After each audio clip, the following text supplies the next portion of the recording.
Order, order. Welcome to the Treasury Select Committee on Wednesday, the 11th of March 2026. We're delighted to welcome the Chancellor of the Exchequer, the Right Honourable Rachel Reeves MP, who is joined by Dharmesh, Nayee, who's the Director of Strategy, Planning and Budget at His Majesty's Treasury.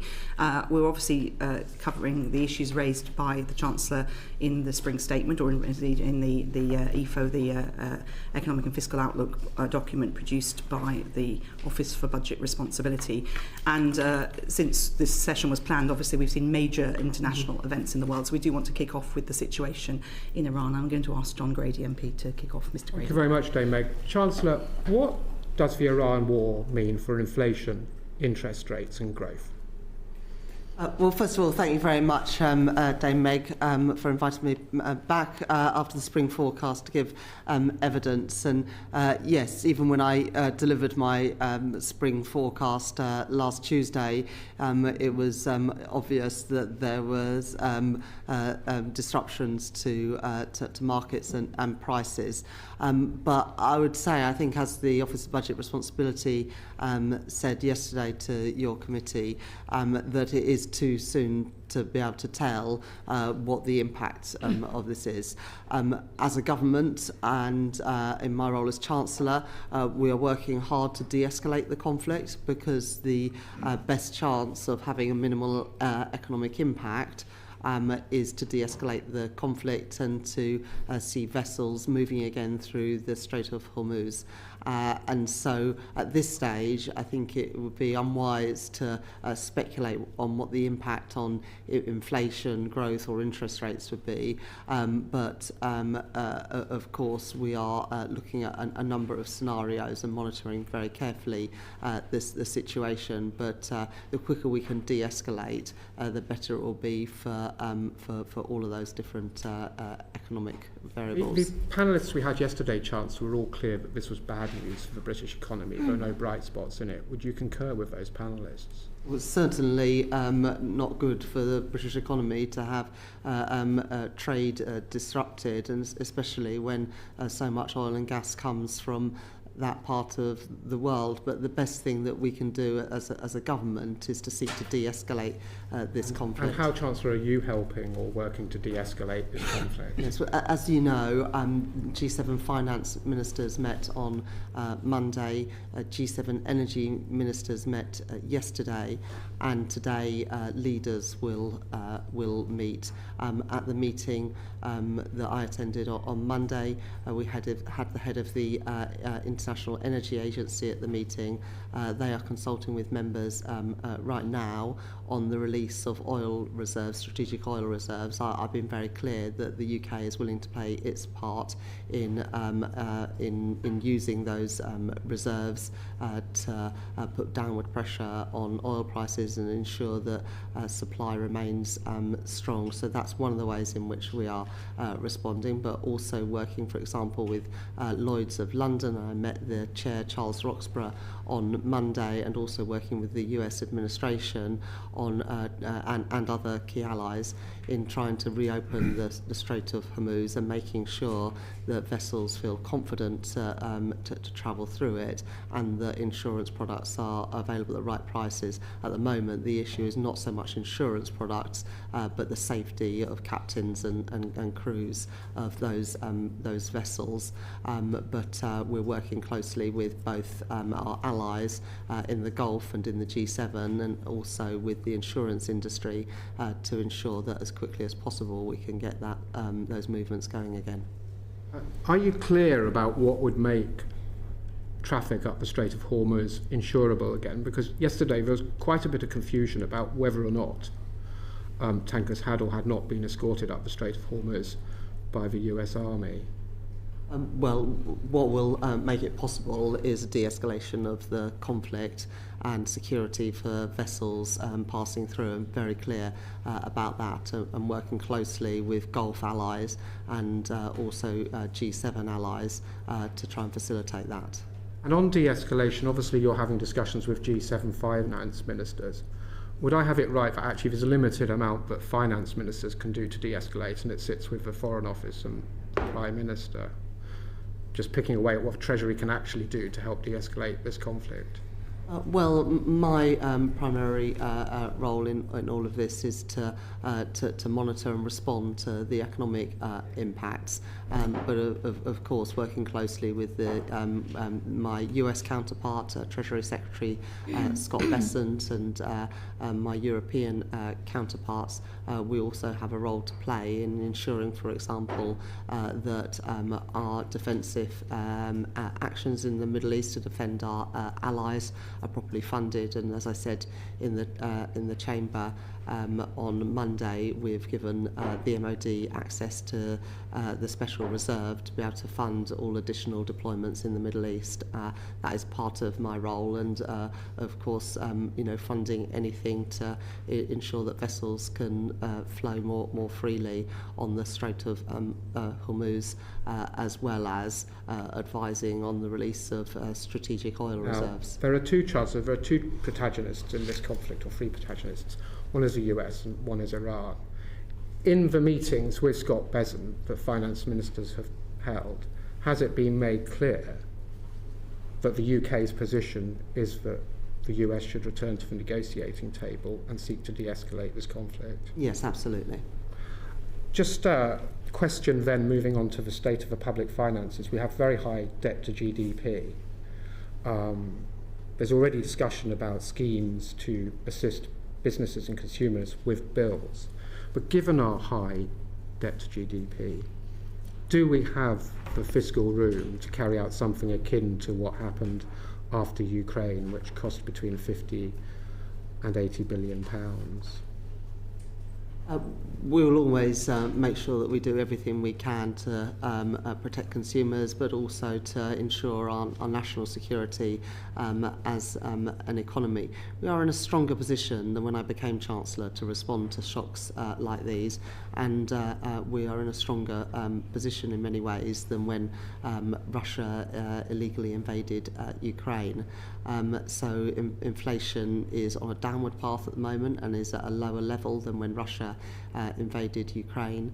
In the spring forecast just over a week ago, the Office of Budget Responsibility confirmed that debt will be lower in every year of the forecast compared to the November forecast, and that we were meeting the fiscal rules both a year early, but also with additional headroom compared with the November forecasts.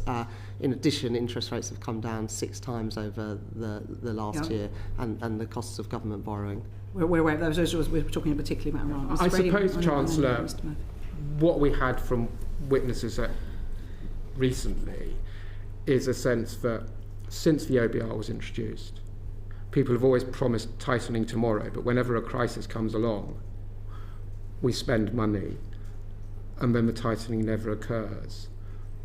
What would be your response to that criticism? Well, if you look at the deficit for this year, it is going to come in at 4.2% of GDP compared to 5.3% of GDP last year. So that fiscal consolidation is taking place now, not just projected to in the future. But the Office of Budget Responsibility also forecast that deficit will fall in every year of the forecast period. I think ending at about 1.6% of GDP in the final year, and it is the first time since I think 2019 that the deficit has been lower than 5%, and that's because of the actions that we took in my first 2 budgets, and it also reflects in this forecast lower costs of servicing that debt than in the autumn, and that reflects the stability that I've returned to the economy, which means that we are in a stronger position than we otherwise would have been to respond to a crisis like this. I'd just also say that the Office of Budget Responsibility, when they gave evidence to this committee yesterday, were clear that fiscal rules are medium-term rules. Now, our rules is that you the stability rule to pay for day-to-day spending through tax receipts and get debt down as a share of GDP in the moving to the 3rd year of the forecast, and that does, of course, as the OBR said yesterday, give scope for interventions in the short term. But I would also just say this: we are also in a stronger position in terms of the energy market than we were in 2022. In, I think, 2021, 90% of the time, energy prices depended on the marginal gas price. That's fallen by about a third since then. And the electricity that we buy using contracts for difference has also increased, I think, by 17%.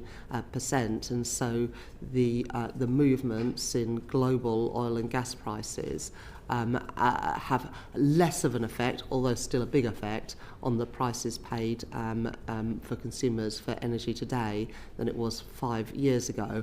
And that shows the importance of moving away from volatile fossil fuel prices through investing in clean homegrown energy, so we are less reliant on those very volatile international markets and the vagaries of international events around the world. Okay, and you mentioned on Monday that you're in regular contact with the Bank of England, and people coming to this committee do express concern about private markets and so on.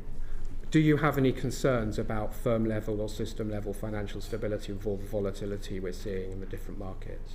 We monitor that closely, but markets are functioning in an orderly way at the moment. But obviously I'm in close contact with the Governor of the Bank of England and other MPC members and officials there. Thank you. Thank you very much, Mr Grady. Luke Murphy MP. Thank you, Chair. Chancellor, everyone wants de-escalation, but we have to accept that this may be prolonged. In those circumstances, what preparation is underway in the Treasury for planning to support consumers and businesses with their energy bills? Yeah. Thank you very much for your question. First of all, I would like to think that everybody was in favour of de-escalation, but that's not been entirely clear during the short duration of this conflict to date. Both the Conservatives and Reform, when the conflict began just under 2 weeks ago, were suggesting that the UK should be engaged in offensive action against Iran and the Middle East. We made the decision that would be the wrong choice. But the question was about preparation. Yeah, well, the question was also about de-escalation.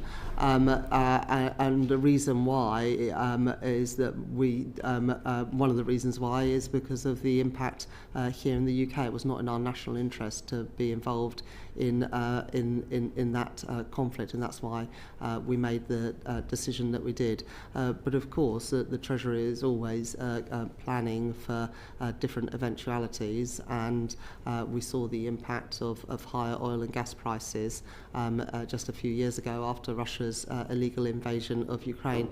But as the former Chancellor of the Exchequer, Jeremy Hunt, said in the Chamber on Monday, it is too soon to know the impact of this crisis and to take policy response. I'll also just say that the energy price cap does protect consumers, and in April the cut in energy bills will go ahead despite what is happening in the Middle East at the moment. And so on average, despite what's happening in the world, domestic energy bills will go down by £117 on the 1st of April, and that will last until the end of June. Thank you for the answer. So too soon to take decisions, but not too soon to prepare. And I wondered whether you had any views on whether the government is better prepared or in a better place to offer more targeted support, energy bill support. The previous government had to offer quite broad-based support, costing £78 billion. What developments in policy have happened under this government to allow more targeted support, should it be necessary? We're looking obviously at a whole range of different scenarios, but one reason why any future package, if it was necessary, will be more affordable is that we are now less reliant on international energy price movements than we were when Russia invaded Ukraine, because we have invested more in homegrown renewable energy, which is not subject to this price price volatility because it's purchased through contracts for difference. Now, over the next few years, we'll be more insulated as more of that renewable energy comes online, and as we build the infrastructure to better connect it to the grid, and that will be facilitated, of course, by the Planning and Infrastructure Act, which was passed at the end of last year. But even in the last 5 years, we have become less reliant on those international energy markets. That's not to downplay the significance in movements in global oil and gas prices, but the context is slightly different than it was when Russia invaded Ukraine.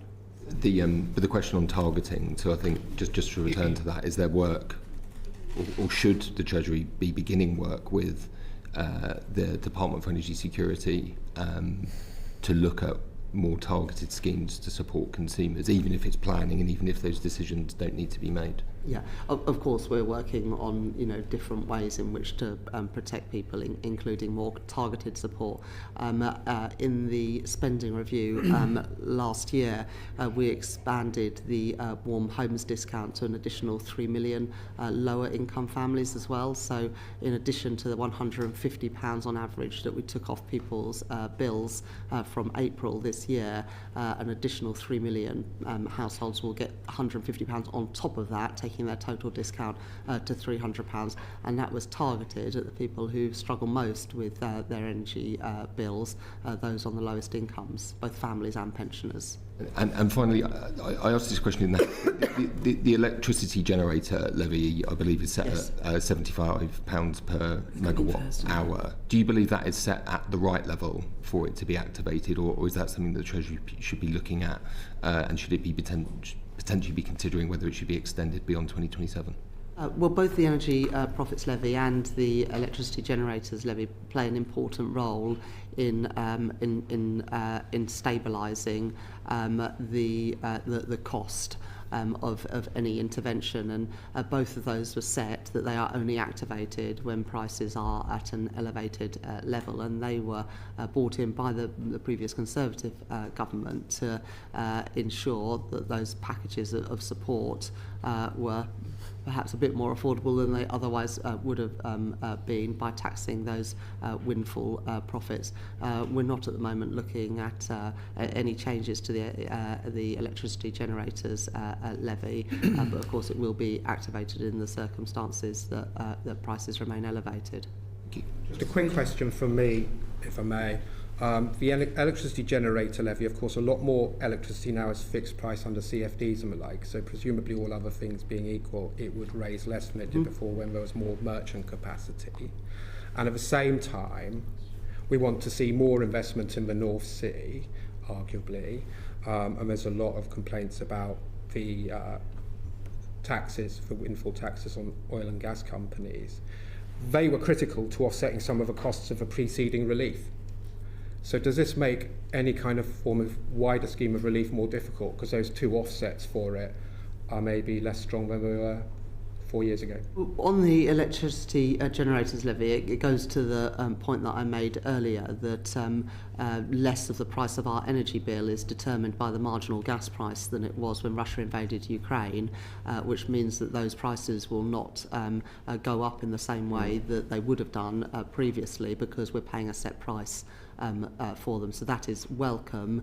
It means that an increase in oil and gas prices would not have the same impact on domestic energy bills as it would have done just a few years ago, because of that investment in homegrown renewables and also the infrastructure to get that energy to people's homes. And both of those levies are set at a level that only taxes windfall profits. I would say that as well, that in the Office of Budget Responsibility forecast last week, they envisaged revenues from the Energy Profits Levy going to zero in Q3 of next year, because they expected the oil and gas prices to fall below the floor. That shows the Energy Profits Levy working, because as prices fall, revenue wouldn't be collected through that levy. Of course, if prices remain at an elevated level, revenue would come in, but of course that revenue would be needed to help with people's bills. Thank you, Mr. Grady. Chancellor, you talked about planning for all sorts of scenarios. Can you tell us precisely what planning is underway for businesses and for consumers? Well, already, given the unique situation with heating oil, we are working with the Competition and Markets Authority on any price gouging in that sector. Is price gouging the main concern you have there? No, I mean the main concern and the main response is to try and de-escalate the crisis, because that's the main reason why prices are at elevated levels. But I've made that point on how important that is, and to get vessels flowing. But we have already started work with the Competition and Markets Authority. So that's for home heating oil. What about other consumers? Yeah, so another route into the cost of living is through petrol and diesel prices at the pumps. And we have started using the cheaper fuel finder that the government have been working on for the last few months. And as I said in the House yesterday, at the beginning of this week, there was a range in prices between just under 130p per litre to 180p per litre. And tomorrow I'll be meeting with the Competition and Markets Authority. So the CMA so you're talking to the CMA? And also directly with petrol retailers. And myself and the Secretary of State for Energy and Net Zero will be meeting with them tomorrow. What about planning for longer term reliefs? Obviously the summer, when the cap lifts, will be an easier period, but towards the winter, what precisely are you looking at in terms of options and for both businesses and consumers in terms of their day-to-day use of energy? On businesses, it's also worth noting that the extension of the supercharger comes in at the beginning of April, and that increases the discount for the most energy-intensive industries from 60% to 90%. That was planned anyway, and that will come in. We're also working with the Department for Business and Trade on the business, the British Industry Competitiveness Scheme, which comes in next April, to ensure that helps in the right way the industries that most need that support. So there is other work going on in terms of business support in both my department and also in DESNES and in DBT. Look, nothing is off the table at this stage. We are looking, as Mr. Murphy suggested, targeted support as well as broader measures, but it is just too early to say. So on the targeted, I mean, one of the issues picked up yesterday, but we know this from previous schemes, is having the data available to target properly, that often the blanket approaches were easier, even though it was dead weight. And so what progress has been made on data sharing across government with HMRC and others? I mean, the Treasury has huge power here. How are you wielding that power? Yeah. Look, Mr. Glenn was in the department when Russia invaded Ukraine, and a lot of this work started then. But as you rightly suggest, Dame Meg, it didn't progress, and it hadn't been further enough advanced to be able to have more targeted support. But I know that was something that was looked at by the previous government. To be honest, the fact that work took place then means that we are more advanced on this occasion. So I thank previous ministers and officials for starting that piece of work, which makes it more likely to be able to use targeted support this time. So we're looking at all of those things, but it's too early to give you different scenarios and different options in different scenarios. Okay. Dame Harriet. Thank you, Chancellor. Many of my rural constituents, often pensioners, rely on heating oil, and they're looking at £1,000 extra to fill up their tank this week. Some of that may be price gouging, but it's mainly the price. So is your advice to them to just wait until things have de-escalated to fill up their tank if they're very low?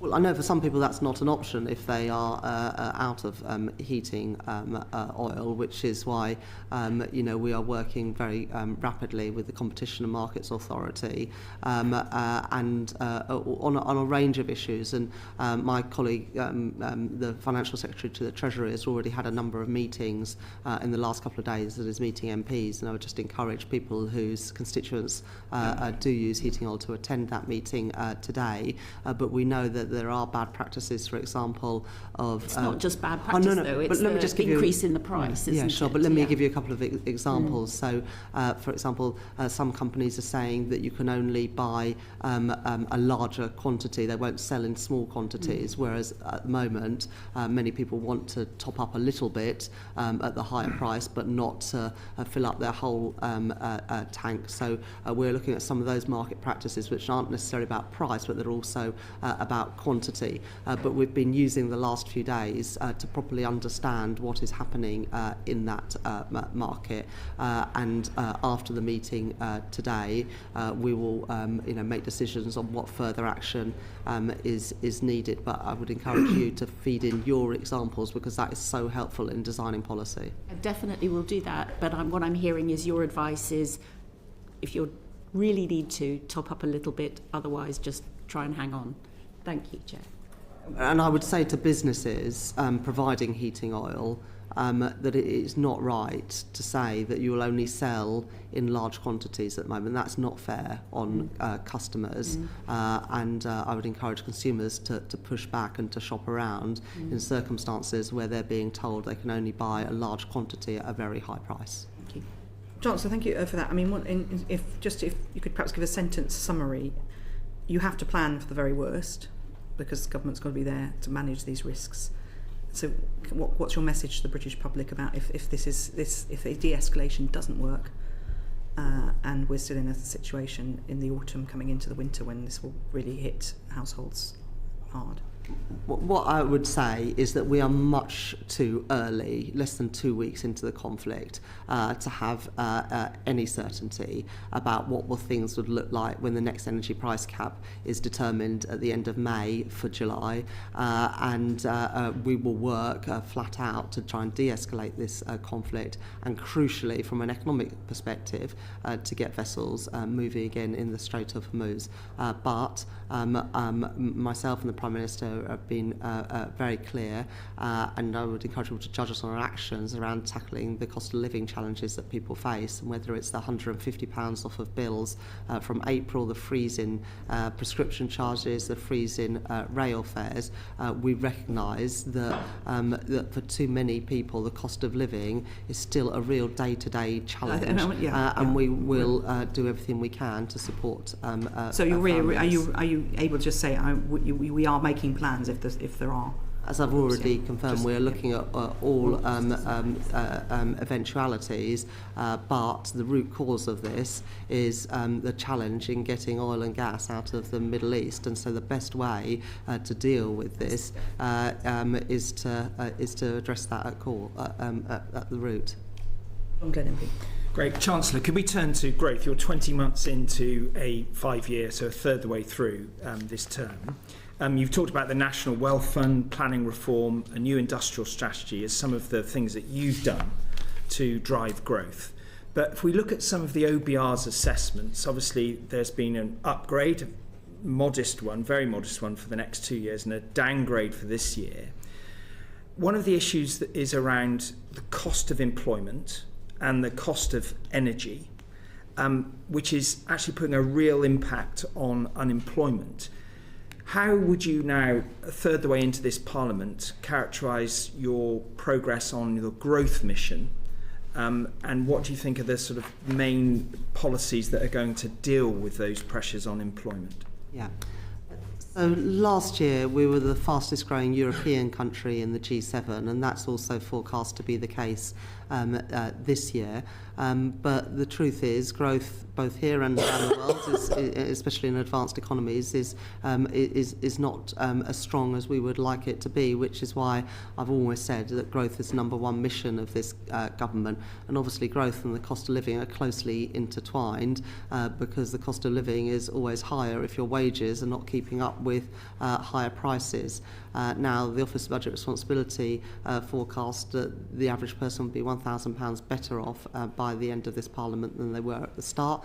That's a huge improvement compared with the last Parliament, where people were worse off on average at the end than they were at the start. But I'm under absolute no illusions that there's more to do, both to grow the economy and to ensure that people feel in all parts of the country the benefits of that growth. And there's a number of things coming in this year that I am confident will have a positive impact.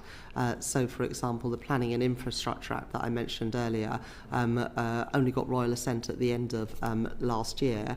That now comes into effect and will make it cheaper and quicker to build vital infrastructure, including energy infrastructure, and particularly the infrastructure that will get the energy from the projects, whether that is offshore wind, onshore wind, solar, to people's homes. That comes in. The Planning and Infrastructure Act is now in force and is making it easier to get those things built, as well as things like digital infrastructure and data centres, house building, which is obviously crucial, and transport infrastructure as well. A number of other things also come in this year. So the Pension Schemes Bill is currently working its way through Parliament at the moment. If that gets royal assent in the second quarter of this year, that will free up more money for investment in private assets, both venture capital and infrastructure.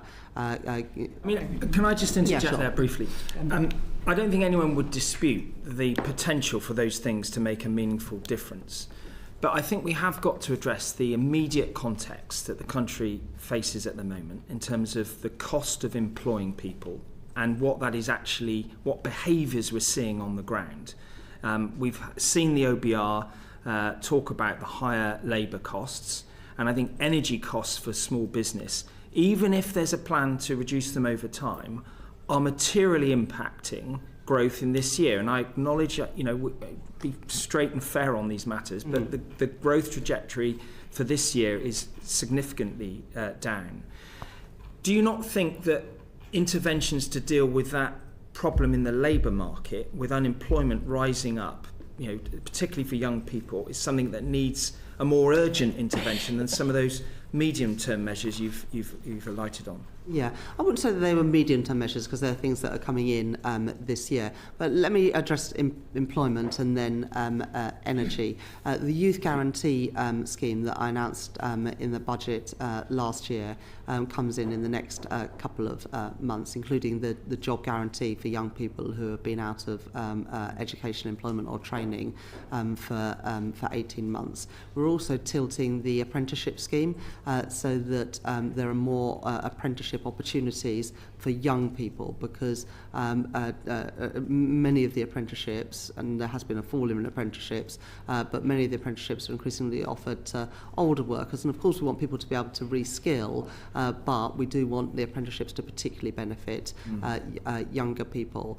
So do recognise some of those challenges, which is why we are doing something about it. We did make the decision to increase national insurance in my first budget, and that's because we needed to properly fund public services, including the National Health Service, which got a £29 billion a year uplift. And so I do recognise, and it's a valid argument to say that that should not have happened, but if that didn't happen, we wouldn't have been able to put the money into the NHS and reduce waiting lists. And reducing waiting lists in the NHS is also good for business, because it means that more people are available for work and the workforce is healthier. But I do recognise there are particular issues around youth unemployment. A lot of that, with respect, we inherited with a big increase in the young people not in education, employment or training, but we are facing into that with actions coming on stream from next month. Let me also say something about energy costs. The supercharger was something introduced by the previous government. What we're doing is we are increasing the generosity of it. So at the moment it provides a discount for around 500 businesses of 60%. and we're extending that to 90%, and that happens from April this year. But we do recognise that there are many other businesses outside of those 500 who also face high bills and are energy intensive. And so what we are introducing from next April is this new scheme which benefits around 7,000 businesses, focusing on the foundational sectors of the economy and also the industrial strategy sectors. Now, you know, if you say, would you like to bring that in sooner? Yes, absolutely I would. Well, no, I'm not going to say that. Well, I say it regularly. You want we have to design the scheme and make sure it functions properly. Chancellor, what I'm trying to get at is we've got 5.5 million, I think, small businesses who say the combination of the national insurance increases, the double the rate of inflation broadly increases in national living wage, the uncertainty over the effect, given the OBR said to us yesterday they can't score the effect of the Employment Rights Act because there's consultations outstanding. That gives a completely different context for all of those small businesses around whether they will employ somebody. And if you look at the youth unemployment at over 16%, I think it's higher than the average in the EU, it feels like what you're talking about has theoretically a macroeconomic effect over time. But in the short term, the OBR and most surveys are saying, you know, confidence in employing people is just not there. Do you think your measures are the right ones to actually move the dial in the immediate term? Well, if you look at the OBR forecast and the things that they have taken into account, they've taken into account, for example, our increase in capital spending, and say that will have a positive impact on the size of the economy. And they've taken into account some of our planning reforms and saying that they have had a positive impact on the size of the economy. They have not scored negatively the Employment Rights Act. Well, it's hardly likely to be positive, is it? Apart from it gives people greater security. So if you know that you'll get sick pay from day one, that means you have a bit more confidence to spend the money that you have. What does it do for an employer who's anxious? Well, no, because I think you have to look at these things in the round, because if you are a worker on a 0-hour contract and you don't know next week how many hours you're going to get, it is very difficult to be able to plan anything for the future, and very difficult to spend because you have to build up precautionary savings because you're not sure if you're going to be working the next week. What I'm asking is, if the propensity to employ somebody is less, that is a theoretical construct because the person won't be in a job in the first place. Are you saying that you are committed to a higher cost labour and higher capital investment growth strategy? Is that a fair summary of where your measures are taking us? I think you have to take into account the impact that it will have on employees as consumers. And if you've got more money in your pocket, that's more money to spend on your local high street and in your local business. Now, this argument played out when the last Labour government introduced the national minimum wage in the first place. And there was representations from business and other political parties that said the national minimum wage would cost jobs. It didn't. Employment It's nearly 30 increased. years ago. We have seen youth unemployment at record levels now in these first 20 months of your government. Well, with respect, Mr. Glenn, we saw the number of people not in education, employment or training under the last Conservative government increase by more than 100,000. That was not because of greater protections at work and increases in their wages. In fact, living standards went backwards in the last Parliament. So I just don't accept the premise of your question. But it's the argument, do I think that working people should have more money in their pockets to spend in the way that they choose and have security from going out to work? Absolutely, I do. And do I think that would be good for the economy? I do. Yeah, I'm just not clear what you think is going to get those people into employment in the first place. It's going to persuade employers, given the context that now exists for them, to make the decision to employ people. There are more people in employment than they were when Labour came into office, and partly that reflects a reduction in the inactivity rate. So I think there's only been 3 years in the last 50 years where the employment rate has been higher than it is today. And it is, of course, welcome that people are putting themselves forward for work, and that will reflect a number of things like better childcare, for example. Greater security at work encourages more people to take a job as well. So you have a situation where, yes, unemployment has increased a little bit, but so has inactivity has also reduced. And as a result, the number of people actually in work today is higher than when we came into office. Thank you. Mr Murphy. Thank you, Chair. I mean, just on this point of the employment rise, isn't there an argument that actually this will lead to more productive employees? Because there's a lot of evidence that shows that greater security will lead to more productive employees, which is actually better for business. I mean, is that part of the theory of growth as well? I don't believe in a sort of trickle-down economic theory of growth where you make better off people a bit better off, and eventually that affects the ordinary person in your Basingstoke constituency or my Leeds West and Pudsey constituency.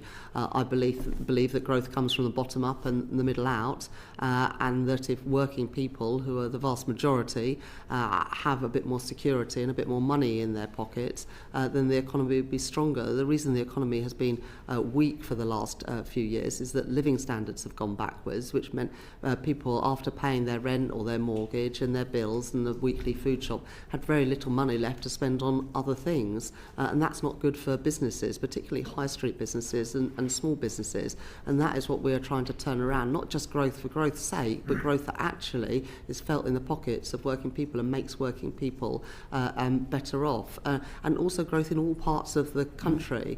And it has been the case that for too long the government has relied on too small a part of the country and too few industries, and that has not delivered the balanced growth which has benefited people in all parts of the country. And that's why you've got such high levels of both regional inequality and absolute inequality.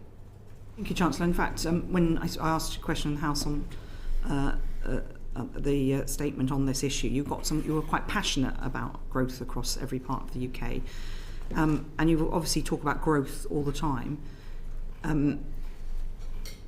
You're challenged, obviously, especially in the current climate.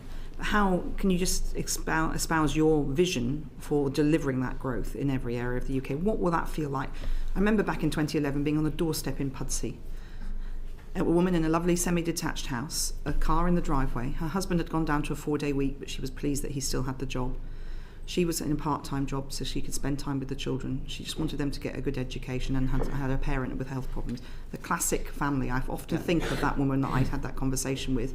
How is she going to benefit, and how are you going to deliver that growth in this term of Parliament? What will be delivered by the end of this Parliament? Give us your passionate vision for this, because we want to see where your passion is, Chancellor. Thank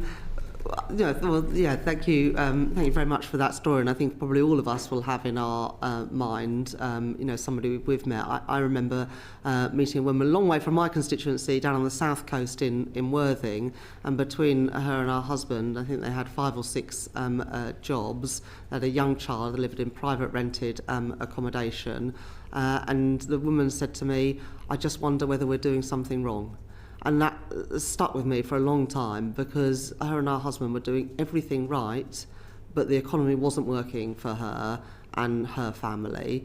And this idea that every generation does better than the last, for her, that just didn't feel like the case, and she was worried that for her young child that wouldn't be the case for What are you saying to her now about what your plans will deliver, or you hope? So look, we've got to grow the economy. That's why it's the number one mission of this government. But it's got to be felt in the pockets of ordinary people in Worthing, in Hackney, in Leeds West and Pudsey, in all parts of the country. And that means more good jobs, paying decent wages that you can afford to raise a family on. So that is the vision. That is what I want to see. How are we going to go about it? My economic strategy is based on stability, investment and reform. So stability, which brings down interest rates and gets inflation low and stable, and government borrowing costs down, so we have more money money to spend on the things that actually matter, like a good education and good hospitals, rather than paying £100 billion a year on just debt interest costs. So stability is the first plank, then investment, and that is a combination of public and private. And I believe in a strategic and active state that gets involved, doesn't just step back, but steps up and works with businesses to unlock opportunities. And there's massive opportunities at the moment in areas where the UK is really good, in life sciences, in new technologies, in defence industries. But that requires a government that doesn't just sort of say, oh, well, we'll leave energy costs to the market, or that says, it doesn't really matter where things are made or who makes them, just that we can use these technologies. Well, I think it does profoundly matter where things are made and who makes them, and I want the jobs and I want the opportunities here in Britain. So a combination of the higher capital spending that I was able to unlock because of my fiscal rules, the creation and the better funding for the public financed institutions, whether that's UK Export Finance, the British Business Bank, or the National Wealth Fund, and then leveraging in that private sector investment. And one of the success stories over the last 18 months is that investment in the UK, public and private, has been higher than all but one G7 economy. It is the first time in a long time that we could say that, because it has been our investment performance which has been particularly weak, which contributes to the weaker productivity growth that we've seen. And then the final plank of my sort of strategy is around reform, and that is taking out those barriers that are prohibiting businesses from investing. That's why the planning reform, the regulatory reform, the pensions and capital markets reform, the trade deals that we're doing are all so important to unlocking that growth and potential, and encouraging businesses to increase what they invest in the UK, whether that's a scale-up business that's deciding whether to stay here or not, or a multinational deciding whether to invest in Britain or a different country around the world, or the small high street business that's thinking about taking on another worker or opening a new shop. So, the vision is working people in all parts of the country better off, and the way to get there is through stability, investment, and reform of how the economy works. From what you said, you don't mind having an interventionist approach at times, for example, on energy prices. That's part of your strategy too. No, it's absolutely part of the strategy. It's a partnership approach between government and business. There are some things that that business can't do. Businesses do not fund the basic R&D. They don't fund the universities or the skills or the health service, which makes sure we've got where business a won't healthy go, workforce. the government, you're saying government will, to pump prime. Well, it's not just pump prime, it's providing some of those basic services, but also things like Northern Powerhouse Rail or the Oxcam corridor. There is a role of government in making sure the infrastructure is in place to connect people and jobs, to build the housing, to make sure that you've got the reservoirs, that you've got the energy infrastructure going to the right places. But there's things that government can't do. We're not going to innovate in life sciences or in defence. We've got brilliant industry, brilliant businesses to do those things, and great new businesses emerging as well. But it's up to government to partner with those businesses to unlock the potential. Thank you. Bobby Dean, MP. Thank you, Chair. Chancellor, you just mentioned about the potential for the private and public sectors to work together. I recently guested on a PAC committee where they looked at the public-private partnerships in delivering social infrastructure in the past and the lessons that can be learned from that. Is that something that the government will look to do again, learn the lessons of the past public-private partnership investments in social infrastructure in schools and hospitals, and start to look at that model again? I think it is easier to do those sorts of models where there is an income stream than in areas where there isn't. I think there is some role, and in the NHS in primary care, the health sector is looking at some options there. But in other areas, like, for example, the Lower Thames Crossing, that will be primarily privately funded. Similarly, the investment in Sizewell C as a sort of consortium, including the government, but also including Exchequer, one of the Canadian energy pension funds, and EDF, the French energy company. Those are the more obvious places to put yes, it. They are more obvious places. But the hospitals programme, for example, lots of people in a long queue, NHS Confederation saying, actually, maybe we need to look at PPP again. Obviously, there's some political scarring from how it went in the past, but are you open-minded to that? I'm open-minded, but we have absolutely got to learn the lessons from the past. And Department for Health have come up with some proposals around primary care. We're interested in working with them on those, but we are primarily pursuing that approach in areas where there is a clear income stream and where private expertise is particularly valuable. Thank you very much, Ms Lee. Yuan Yang MP. Thank you, Chair. Chancellor, at the last budget you made a significant investment in special educational needs of £4 billion per year, and you faced many different competing pressures from various departments. I was wondering if you could outline why you chose SEND as a particular focus for investment, why that was a particular priority for you, and also whether the picture of the impact of that spending on other departments has become clearer since the autumn budget. So the Department for Education have been working for a while on reform through the schools white paper, including for children with special educational needs. And every week in Parliament, whether it's Prime Minister's questions or something else, and every week in all of our surgeries, we will have parents coming to see us. And whenever we visit a school, teachers talking to us about the serious problems in special educational needs. When I was little, my mum was a special needs teacher, and so I know through my family experience how important this is, and also as a mum, I know how important it is that that children with special needs have the right provision, ideally in mainstream schools, and that schools are better equipped for supporting children with a whole range of needs in a way that's just not happening today. And the system today has become incredibly adversarial as well, where you have to fight, and that's the language that people use to get an EHCP, rather than just rely on the school to support your child with whatever needs that they have. And so I welcome the work that the Education Secretary and the Schools Minister have done to consult with parents and young people and schools to come up with these plans.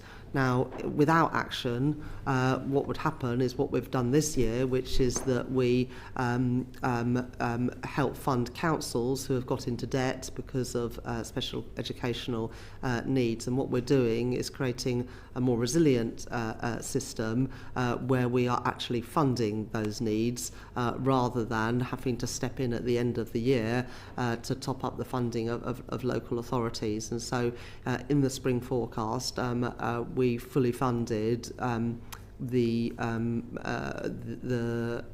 what was set out in the schools white paper, and I was pleased that we were able to do that.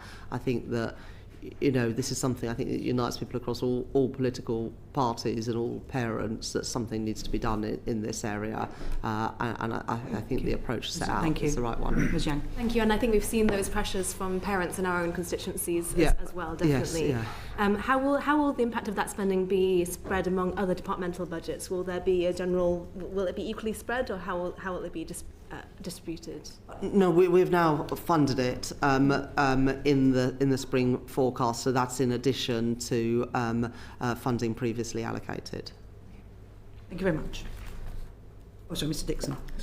Thank you, Jane Meg. So absolutely the additional funding to fund the proposals in the white paper, which I think most people would regard as a big step forward, as you say, providing for the needs of special educational needs pupils in the school with well-resourced teaching and facilities in the school.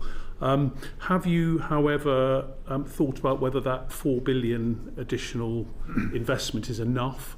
There is some indication that it could be the case that people bring forward, for instance, their requirement for an EHCP for a child who requires support ahead of the 2028 and 2030 deadlines for EHCPs to be allocated differently, and that will actually create extra demand in the system, which the extra £4 billion won't be able to cope with. Chancellor. Look, it's not. It wasn't my job to work out what the funding need was. That's the policy is for Department for Education to work through. But we made a decision as a government to fund this fully, based on the money that the Department for Education felt was needed to fully fund it. What I would say to parents is, this has been widely consulted on, and we want to build a better system, not a worse system. And what most parents and what most young people and what most schools want is for not people to have to fight to get the support that they need, but to get the support that they need, and for mainstream schools to be properly funded, with teachers properly trained to address needs in the classroom rather than through specialist provision, often a long way away. And part of what we've been doing, including the higher capital budgets that I've been able to set out, is funding for mainstream schools and in local communities to have better provision rather than young people having to travel long distances to access the education that they need and deserve. And so this reform is about moving to a better system, not making it harder for parents or children or schools to get the support that they need. Just one quick follow-up. So in 29-30, there's a requirement for the departments to fund something like £5.6 billion worth of SEND requirement, and that in turn has given you £5.6 billion extra headroom in the overall budgets. Is that just a sort of accounting sleight of hand?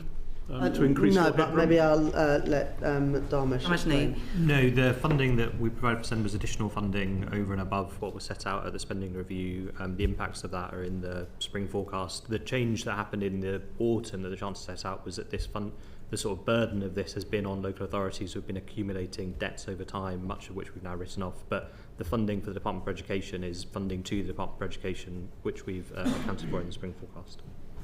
Thank you very much, Mr. Dixon. You and Young MP.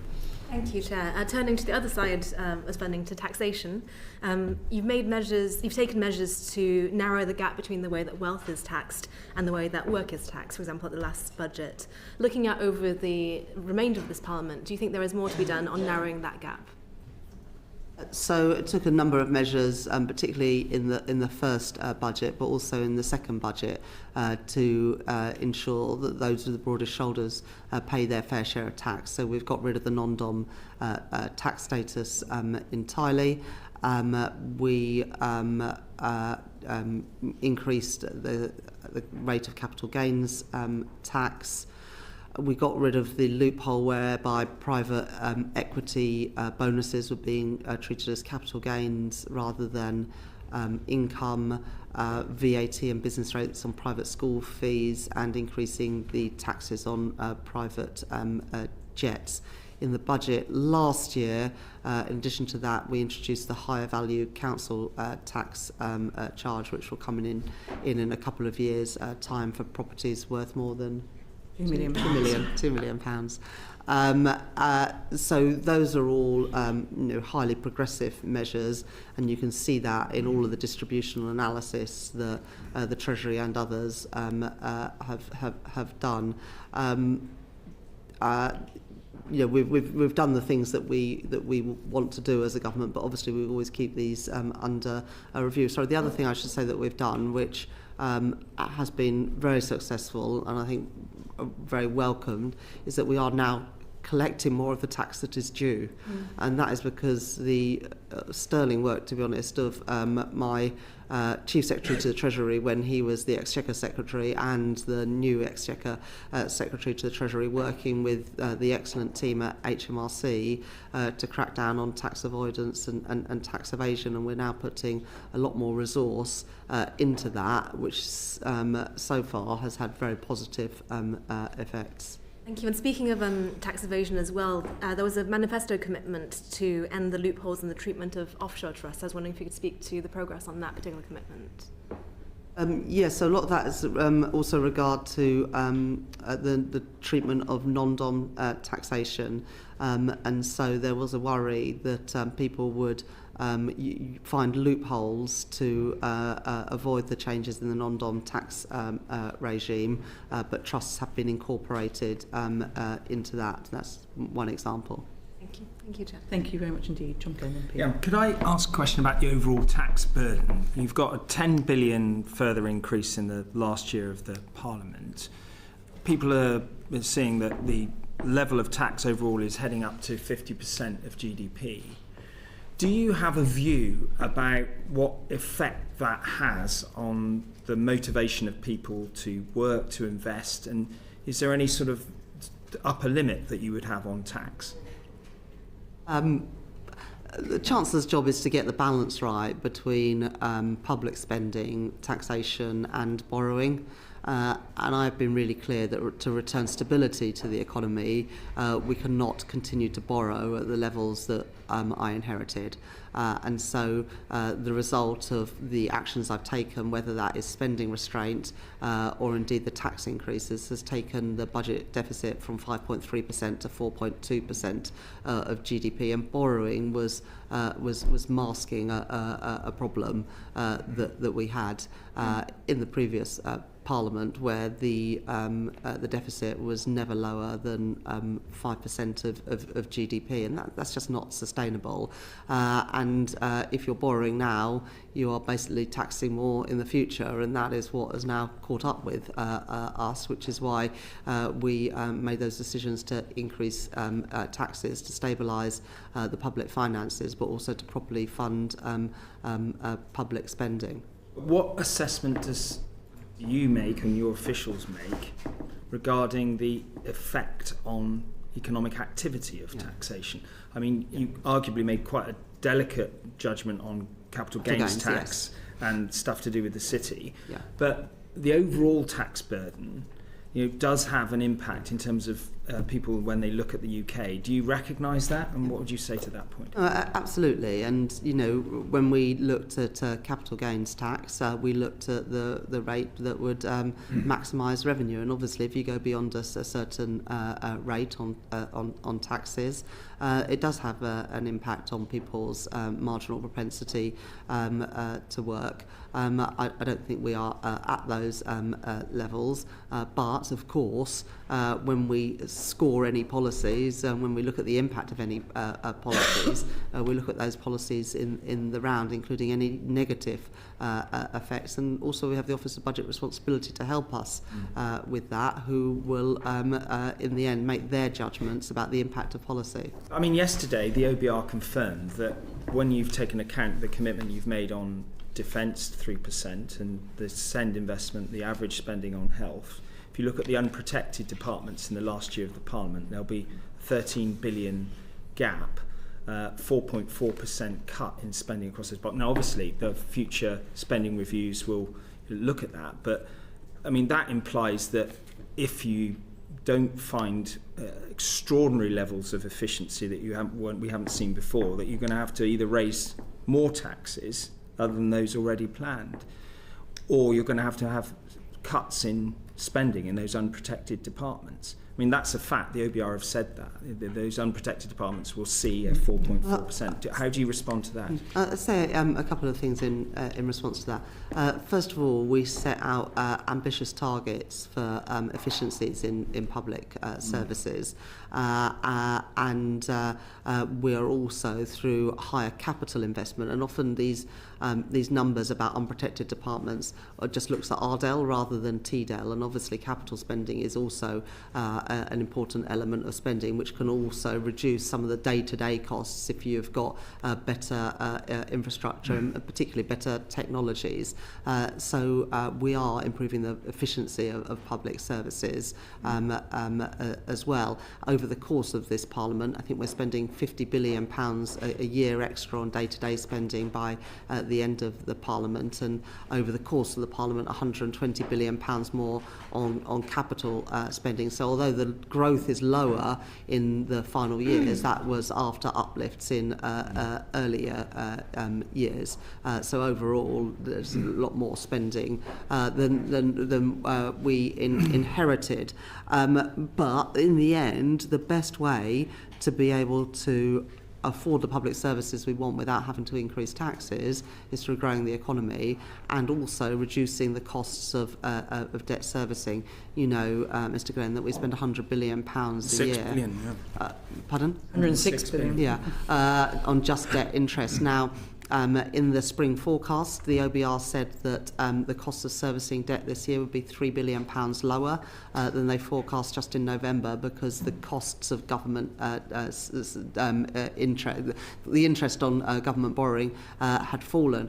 And the prize, if we can get our borrowing costs back to the G7 average, is £15 billion every year less debt interest costs, which is why returning stability to the economy is so important to me. But it's one of the reasons why economic growth is so important as well, because if you can grow the economy, you have more money for public services or to reduce taxes. Can I just have one last question on fuel duty? You've postponed that removal of the freeze until September. I think we've had 15 years of freeze. You will talk about, as you did yesterday, what you inherited and that deferred choice, but it wasn't in any finance bill. In the context, obviously, governments respond to events. Given the uncertainty that are obviously live at the moment and people looking for reassurance over those cost of living pressures, is there any prospect at all that you will look at the fuel duty and its effect on people in rural areas particularly, and whether that needs to be looked at again? It is too early to know where petrol prices are going to be in September. On Monday, oil and gas prices rose sharply. Yesterday, they fell sharply, and so things are moving on a daily basis at the moment. But one of the things I'm absolutely convinced of is that when oil and gas prices fall, they're not always passed on to consumers, which is why we have just started using the cheaper fuel finder that the government has been working on. No, we've listened carefully to the measures and activities that you set out yesterday and again this morning. My question is simple. Do you rule out addressing the fuel duty at all? Well, governments always keep all taxes under review, as you know. So it's possible that you could address We it. always keep all taxes under review, but it is much too early when those changes are not due to come into effect until September to guess where petrol prices will be then. But I'm very loath to spend government money on something that the market should be doing itself, and that's why greater competition and greater transparency about pricing is so important. I would rather we had a properly functioning market where customers have decent information about prices at different petrol forecourts, rather than subsidising the money, which often actually just goes to the retailer. I don't dispute that. Having worked, as you know, under 4 chancellors, I recognise the difference between the theory where we'd like to be and the political reality of where we are. And, I would just put it to you that, what we're actually seeing at the moment might necessitate an action that might not be desirable, as it wasn't in 2020 to spend 363 billion over the next 2 years. But circumstances meant that we had to. Well, you said all things on the table. Just specifically on the timing of that, Chancellor, if I may, my understanding is you only want to do one fiscal event a year, and the increase in petrol prices starts in September. So are you telling us this morning that if petrol prices are a lot higher in September, that you'll make an announcement then, or are you committed to going ahead and increasing the cost of living for drivers on the 1st of September as planned? As former Chancellor Jeremy Hunt said in the Chamber on Monday, it is much too soon to be speculating about what action is going to be needed. You wouldn't rule out coming in September? It's much too soon to start speculating. Right, let's try another one, if I may, Chair. We just say the Parliament sits back again, I think, on the 1st of September, so there's some technical issues issues that will have to be resolved here soon. Harriet Morgan. The windfall tax on North Sea oil and gas. I think you had a meeting with the industry the day after the war. Can you update us on what you told them about the potential for that windfall tax to be relaxed? Because I think that is what you're aiming to do and what the timing might be. Well, the Office of Budget Responsibility, in their current forecast, do expect it to not apply from Q3 next year. And I think, as David Miles and Tom Joseph said to the committee yesterday, if this de-escalates, there is no reason why the forecast, might not be correct for next year. In which case, the energy profits levy falls away, and that is always the way that the previous government and this government wanted the energy profits levy to work, to only be in operation when prices were high. But I spoke to the energy companies about a range of things last week.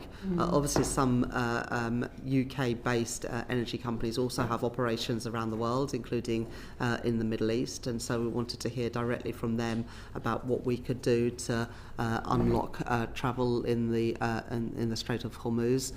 Also wanted to talk about opportunities to expand production under different scenarios in the North Sea to bring more oil and gas on stream. So we discussed a range of things next week. I'm very clear, and so is this government, that oil and gas, including North Sea oil and gas, will continue to play a really important role in our energy mix for many decades to come, and we want to work with the industry. And then finally on pensioners, because the Office for Budget Responsibility says that about 1 million more pensioners are going to be drawn into paying income tax over the forecast period, and many of those pensioners will rely exclusively on the state pension. And I think you've said publicly that you're going to find a way for them not to pay income tax. Can you tell us how that's going to work operationally? Yep. So from the beginning of April, the new state pension is going to go up by £575 a year, and over the course of this Parliament, it's forecast that the new state pension will be £2,000 a year higher by the end of the forecast because of this government's commitment to the triple lock. Now, the previous government froze the income tax thresholds, and in those years, for those freezes, is when the new state pension will come into income tax if nothing is done.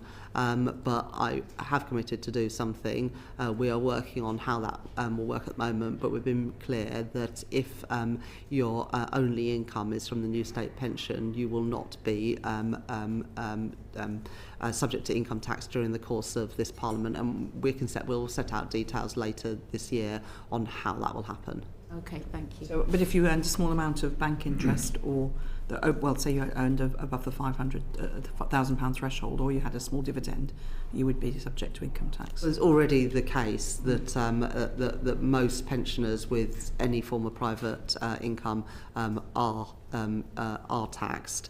We want to, of course, make that as simple as possible. But for the course of this Parliament, when we are in office, we will not be taxing people whose only income is from the new state pension. Okay, well, we'll see more to delve into there. Yes, and we've got to make sure that we have a system that works, but we are and it's committed fair, to do and it's that. fair to pensioners who are at the margin as well, because there's a potential cliff edge, isn't there?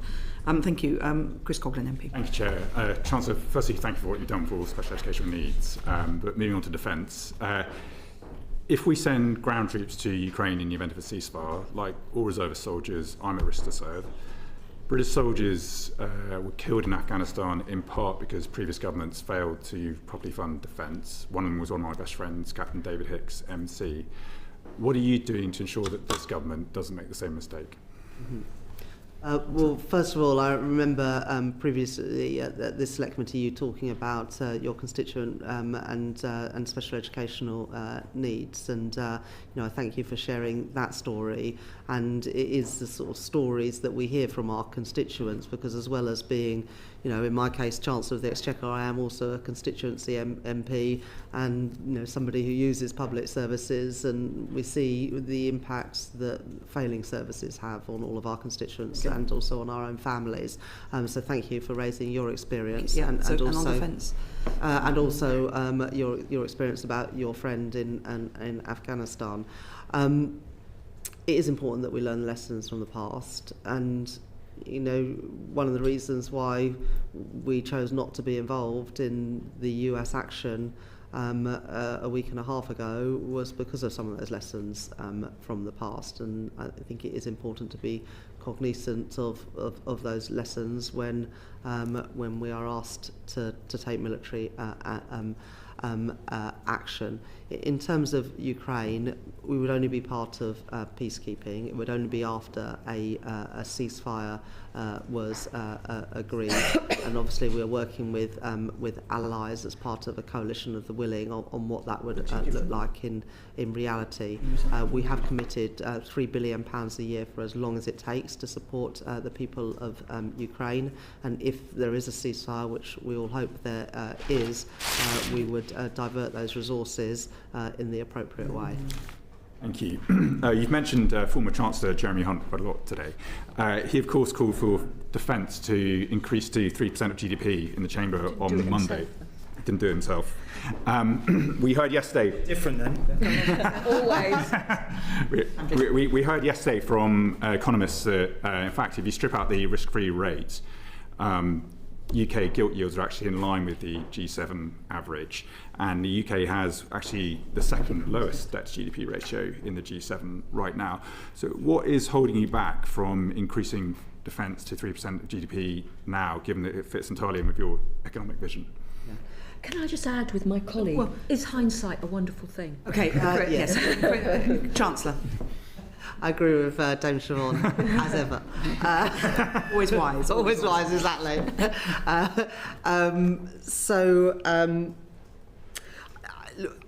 Obviously, I want to, paint a rosy picture about the public finances, but I'm not sanguine about them. If you take out inflation, it may be the case that we have a lower real rate of interest. But you can't take out inflation because you have to pay for inflation as well. And inflation in Britain has been too high. It rose to more than 11% in the previous Parliament. It's down to 3% now.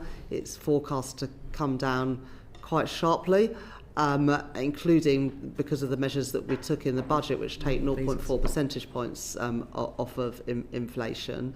But we all recognise that if there is a protracted conflict in the Middle East, that's unlikely to be realised, as I think Tom and David set out to your committee yesterday. Tom and David, members of the Budget Responsibility Committee, just for us.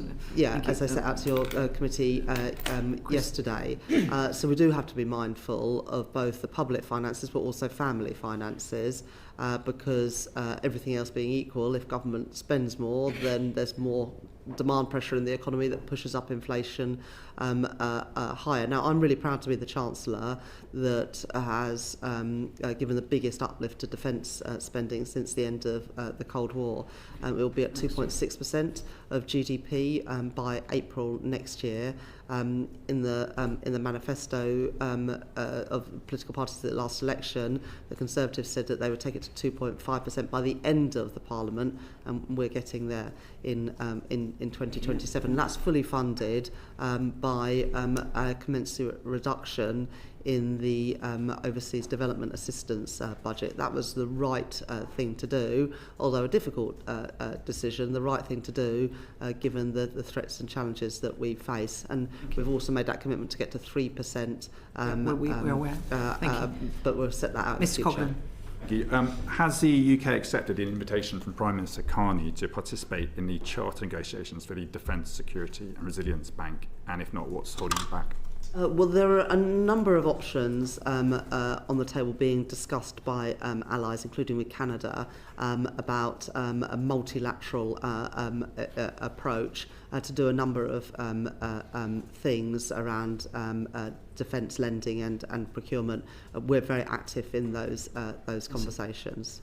Of course, the UK is the third highest defence spender in NATO, but our defence capability and output would suggest the opposite. Where do you think the MOD has got this wrong? The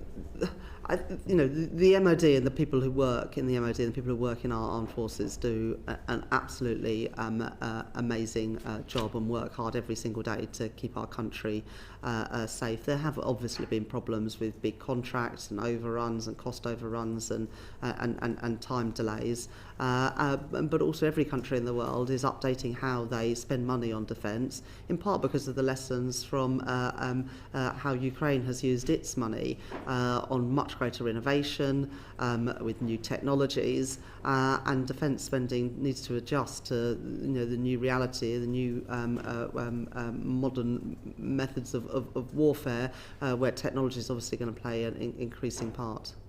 And is a defence investment plan on your desk? The Defence Investment Plan is on the MOD's desk. As I said, we've given the biggest uplift in spending since the end of the Cold War, but things are changing rapidly, as I said in my previous answer, in defence, and making sure that we spend that money wisely is obviously incredibly important. Learning lessons from how Ukraine has conducted its operations means that we need to constantly look at how we spend our money to best possible use. So just to be clear, the Defence Investment Plan, which was going to be out last autumn, is still with the Ministry of Defence? It hasn't come to you for approval at this point? Well, there's obviously discussions going on in government, but we have provided the allocation of funding agreed with the MOD and the Secretary of State in the spending review last year. There's some speculation that there's a well, it's always going to be a tension between the Treasury and the MOD on one level, but that is being blocked by the Treasury at this point. Is that? Can you just either say that's true or put that rumour to bed? Well, we've provided allocations for every government department. Yeah. Obviously, every government department would like to have a bigger budget, but that would require higher taxes. So you're not blocking the defence? I provided the allocation of money as requested by the MOD, as agreed with the MOD in the spending review last year, which was the biggest uplift in defence spending since the end of the Cold War. You're not blocking, okay. And I mean, do you trust that the MOD will spend money well? You've been very careful in your language about it. Important that it spends it well, but do you trust that the current MOD will spend that money well? Because we've had the NEO reports ad infinitum, £14 billion gap in the defence equipment plan, rolling repeatedly, Ajax failing still. There have clearly been failures to get value for money with defence spending over a number of years, and that needs to improve. But I'm absolutely confident that the Secretary of State for Defence is doing exactly that. I'm also very keen that the increased capital spending that we put in my first budget and at the spending review is spent in Britain, and as a government I want to do much more to ensure that through government procurement we're supporting jobs and apprenticeships and investment in Britain, and obviously defence, with a big increase in the budget that they've had, need to play an important part in ensuring that. Thank you. Mr Murphy. Thank you, Chair. Just to follow up Mr Coughlin's point on the Defence Security and Resilience Bank, I know the government is considering multilateral propositions around procurement, but obviously the bank is specifically about capital and mobilising capital. So is the government considering that proposition directly or other multilateral propositions, particularly around capital, rather than just procurement, because they are trying to solve two different issues? Yes, we are absolutely looking at a whole range of issues where allies can work. On the specific thing on the bank, is that a realistic, something you're really examining? Something that lends to sovereigns and companies, yes. Okay, thank you. Bobby Dean, MP. Thank you, Chair. One of the things that are updated in the EFO were the immigration figures, and I think this was driven partly by the ONS revising their own figures because of a change in methodology. And what it shows is that more people have been leaving Britain than we first thought, and that this is driving the overall lower net migration figures. Is this a concern to you? The Office of Budget Responsibility have used the most recent ONS numbers and projections. We made a commitment in our manifesto that we wanted net migration to fall, and also to have greater control over who comes into this country, which is why the Home Secretary has changed the rules, particularly around low-skilled migration, whilst at the same time providing more high talent visas for academics, for researchers and for entrepreneurs to come to Britain to create jobs and bring investment here. And I think that is the right approach. I think what the OBR say around GDP and GDP per capita is quite interesting. As Mr. Glenn said earlier, for this coming year, GDP has been revised down slightly, although then revised up in subsequent years. But what is the case over the course of this Parliament is that GDP per capita has been revised up in the spring forecast, and that reflects the lower migration assumptions. Now, in the end, as I said in my answer today, Meg's question, the reason we want to grow the economy is to make working people better off. And so GDP divided by the number of people in the country is the best measure of understanding that. And so those net migration numbers, whilst there's been very little change overall across the forecast period in terms of GDP itself, means that GDP per capita has been revised up. I am going to probe into inward migration a bit more, but that initial question was about the people that are leaving. So we now understand that more people are leaving Britain than we previously thought they were, and I wondered whether that was a concern to you, that we're having sort of skilled, we don't know necessarily the entire makeup of them, but is it a concern to you that more people are leaving than we thought before? I think, look, obviously, need to better understand the mix of that, but some of those will be people who came to this country from abroad and are now going back to that country. But Dharmesh, did you want to add something? Just say the ONS revision from the 18th of November looked at 2021 to 2024, so it was a backwards-looking assessment of British emigration, which then did conclude that over that period British emigration could be higher. The OBR then takes that ONS data as a starting point, so it's not a sort of something new is happening now. It's that the ONS, having looked at what happened over 2021 to 2024, have revised. I understand it was a methodological change, but it still means that people were leaving at a higher rate than we thought. It means they had in the past left at a higher rate than thought, and then they've used those projections to extrapolate going forward. So moving on to inward migration then. The data that I've been looking at in the report suggests that immigrants tend to have a similar skill distribution to the UK population and tend to be more likely to be of working age. And so this seems to me to be a fiscal plus. Do you agree with that? Well, I mean, it depends with what you're looking for. I mean, if you want to double the size of GDP, you could, I guess, double the number of people that were in the country, but that wouldn't actually make anyone better off. What we want is growth that actually makes people better off. And so just adding to the number of people doesn't necessarily make anybody better off. And so that's why the GDP per capita numbers have always been seen as a better measure of what impact that growth is having on ordinary people. And then just going back, I guess, linking to the point that Mr. Glenn was making earlier around employment in Britain, there are too many young people who are not in education, employment or training at all. And I would prefer that those job vacancies are filled by people who are here and seeking work, which does require things like the youth job guarantee. It does require tilting the apprenticeship system. We've discussed before, but it relates to the immigration issue, because I just don't buy this idea that the only way for businesses to fill vacancies is to bring people in from overseas. I agree with your overall assessment about just having people and adding to GDP not being particularly useful. But my question was about how that they tend to be more of a working age, they have a similar skill profile to the British population, and with the ageing population, that even if you train up all the young people tomorrow that we have available to us, there will still be gaps in the workforce. And so is that not fiscal plus? Well, so where there are genuine gaps in the workforce, and that is exactly what the immigration system and the rules are there to do, to make sure that we do plug genuine gaps in the workforce. But we do have too many young people particularly who are not working at the moment, and we need to do more to make sure that they have got the skills to match the job opportunities that do exist in the economy, because there are still a number of vacancies are at a pretty stable rate at the moment. I want to do more, as we are doing through the jobs guarantee and tilting the apprenticeship programme, to make sure that people who are already here get those opportunities. The reason I asked the question, because the overall rhetoric coming from the government and particularly the Home Office, is that we just want to drive the immigration figures down, and there's an assumption built in that immigration is causing problems for our economy.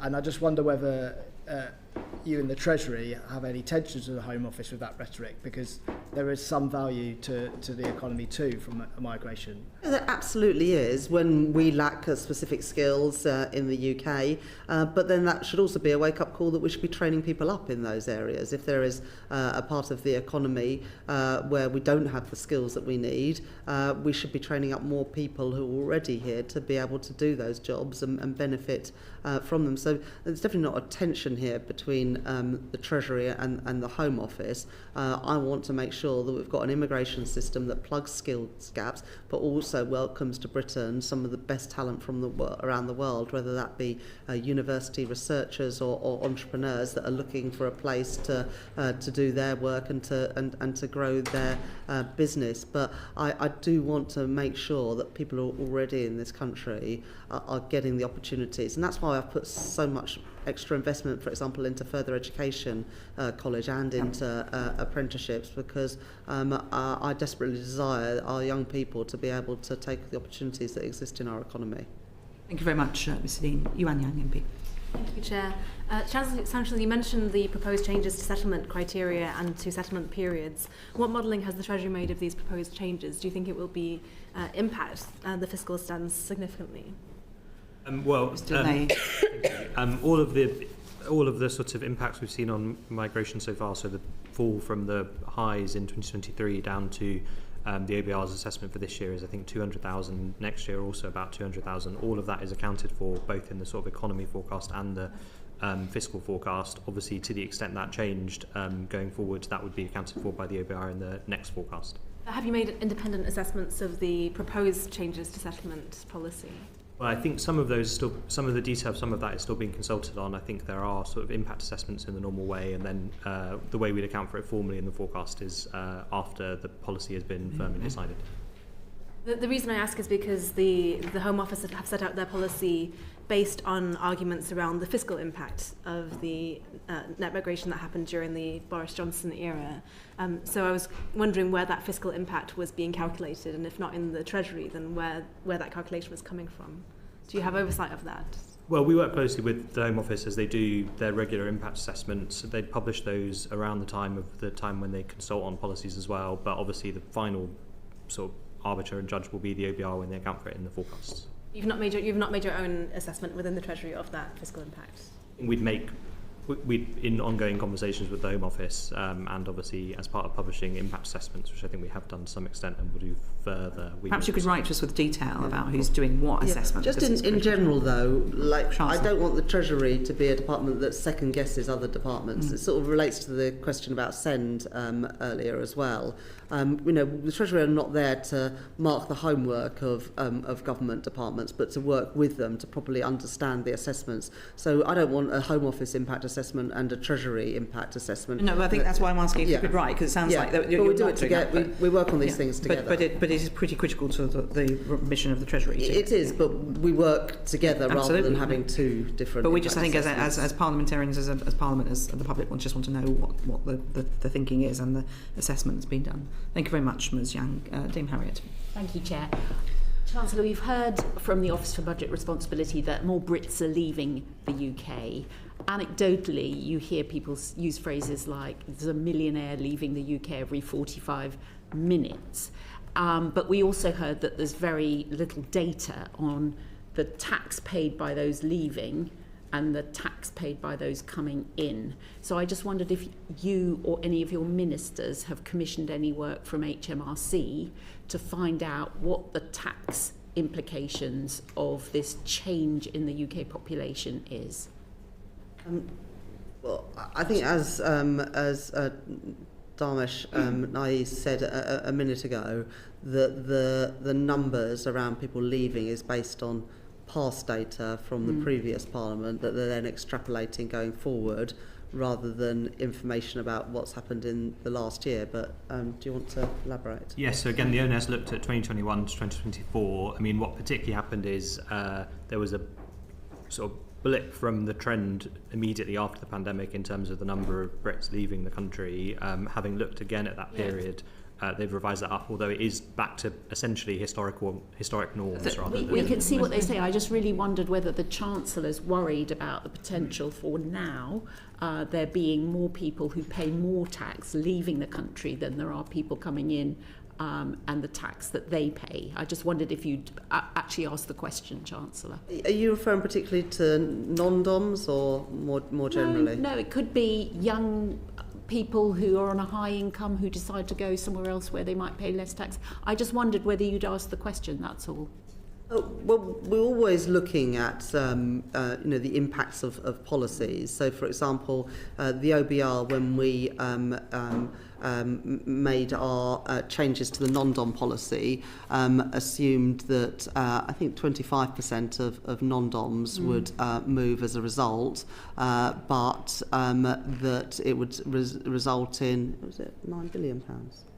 Something like £9 billion of tax revenue, because people who remained in this country will now be paying the same tax as people who were always domiciled for tax purposes in this this country. And has that forecast proved accurate? Do you know? Well, obviously, it is too early to say exactly, but we've got no evidence to suggest from HMRC that it is either higher or lower than that amount. And obviously, we are monitoring closely, but at the moment, and the OBR of course have done 2 more forecasts since then and haven't changed their assessment either. It'd be helpful if you could write to us about what analysis is done. So care workers coming in will pay less tax than people. And I've got people in my constituency who are professionals and wondering what to do with the current proposal changes, and they're higher rate taxpayers. So it would be helpful to know if there's any thinking that your department can share with us. That would be great. Thank you. Chair, and further to that point, the Migrant Advisory Committee, which is set up in order to provide quite reliable data, what work is actually happening to assess, let's say, for example, the aircraft engineer, the chemical scientists, the experienced cancer nurse, which obviously is really important for our NHS goals, who are writing in to MPs, and we've got a lobby today, I think, saying these leave to remain provisions are way too draconian, and this will end up in actually being a net loss to the economy. It's not just the fact that the taxation that they pay. What's your assessment of the fact that it's the churn which employers then have to stop, put out a job ad, get somebody else or train somebody up? So what's the impact of that over this financial year if there's that many people who feel, on balance, the leave to remain provisions are so draconian that they're going to... Thank you, Chancellor. Being consulted on. I think there's still consultation going on at the moment, but if the committee would like, we can write to you with ours and the Home Office assessments. Obviously, the Migration Advisory Committee sits in the Home Office rather than the Treasury, but we're happy to do that. But it's meant to give data so that but it sits in the Home Office, but we're happy to work with them and provide that information. It is probably the Home Office has a slightly different take on migration to the economic impacts of it, so it's we're very helpful, and we might want to take that discussion forward in another session. Thank you very much, Chancellor. Jim Dixon, MP. Thank you, Dame. Meg, just a couple of questions about student finance. It's very topical at the moment. We all know that graduates on Plan 5 repayment plans are struggling, that they're going to have those debts potentially deep into their middle age and beyond into retirement, and this has been potentially exacerbated by the decision in the budget to freeze the threshold at which payments are made by graduates. Are you worried about the ability of graduates to, for instance, then take on a mortgage, start a family, all those things that it's great for them to do and important for the economy for people to be able to do? Chancellor. So I think it's the Plan 2 student loans where we are freezing the threshold. Plan 5 kicks in the autumn, doesn't it, when people start paying back on Plan 5, not till the autumn. Yeah, but the only changes we've made are around Plan 2. Yeah, exactly. And that's not this year, it is next year. The previous government, I think, froze the threshold on Plan 2 student loans for 10 years. And so this is not something new, it's something that's happened in the past. And of course, we're also freezing tax and national insurance thresholds as well. But I do recognise that we inherited a broken system when it comes to student finance, as we inherited a broken NHS, a prison system, and much more. And as a government, we have to deal with all of these things, but also in a hierarchy of priorities. And you can see from my first 2 budgets and my spending review that the priorities have been the NHS and defence, where we've put the most additional money into those 2 departments, given the particular needs and challenges facing us as a country. But also on student loans, for all of the different plans, they are linked to, the repayment is linked to inflation. And one of the challenges over the last 2 years is that inflation has been at too high a level. It reached just over 11% under the previous government. It is now coming down, but every time we get inflation down, we are reducing the interest charged on student loans. And so one of the best ways we can help finances of graduates is to continue our drive to bring down inflation and bring down interest rates, because that is what will reduce their monthly repayments. Mr. Dixon. Thank you for that answer. The Education Secretary is clearly concerned, as are others in government, that there might need to be reforms to the financing system. I think she said that she wants a fairer system, and her department is in talks with the Treasury. What options are you considering to make the student loan system fairer, and are you likely to be setting out any details of reforms in due course? Yeah, well, one of the reforms that we've already made is to reintroduce the maintenance grants for students from low-income families, which we know can be a deterrent for young people going to university, and we're also uprating maintenance loans, which had previously been, I think, frozen. So we are making reforms to the system for people going to university today, whilst also bringing down inflation and interest rates to help graduates who are currently repaid. Obviously, the student loan system is a policy area that is for the Department for Education, in the same way that SEND is for the Department for Education, and I'm sure that the Secretary of State for Education will continue to look at the system, but I would just go back to the challenge that all governments have, but particularly given the inheritance that this government has had, to fund all of our public services, whether that is SEND, whether it is lifting children out of poverty, or whether it is reducing NHS waiting lists, or increasing the defence budget. And the truth is, we can't do everything straight away. And I do believe that the priorities of investing in the NHS and in defence, but also in the most recent spring forecast to put aside that much needed money for SEND, are the right policies and is the right approach. So it is possible that the Secretary of State is going to come forward with some changes to the student loan system because of the unfairnesses we're seeing and which are being highlighted? We've already made some changes around maintenance loans and maintenance grants, but any change that we made would have to be fully costed and fully funded. But this year, the thresholds for repayments are going up. And inflation is coming down, which will reduce the monthly repayments. Thank you, Dharmesh. And of course, it would be, presumably then, from what you're saying, it would be a matter for a future spending review, for the next spending review round.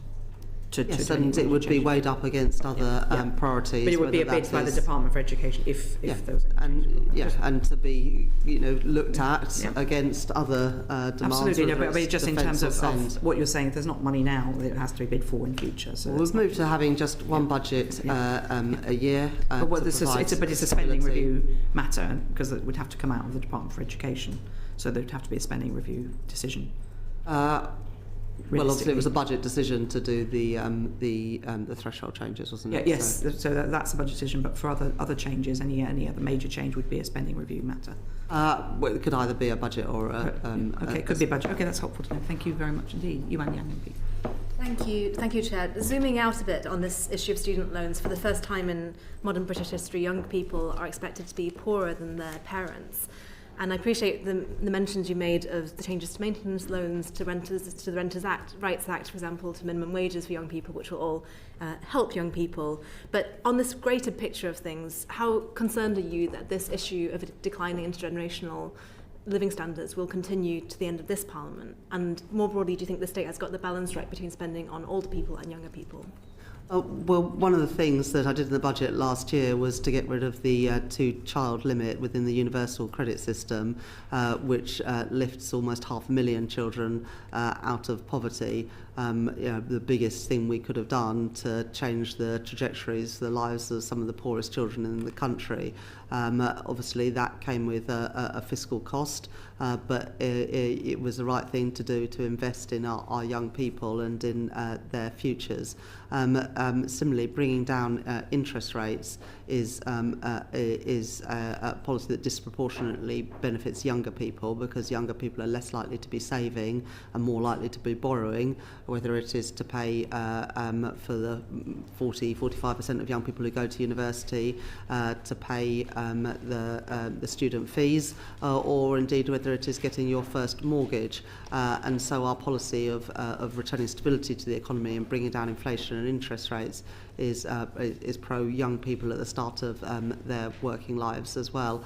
In addition, we're building 1.5 million homes, which is particularly good for young people and first-time buyers getting a start on the housing ladder. So I think there's an awful lot in our policies, and indeed the £4.1 billion additional we're putting in to send every single year to give children in our schools a good start in life. So I just don't accept the premise at any level at all that this government is not supporting young people. Thank you, Ms. Yang.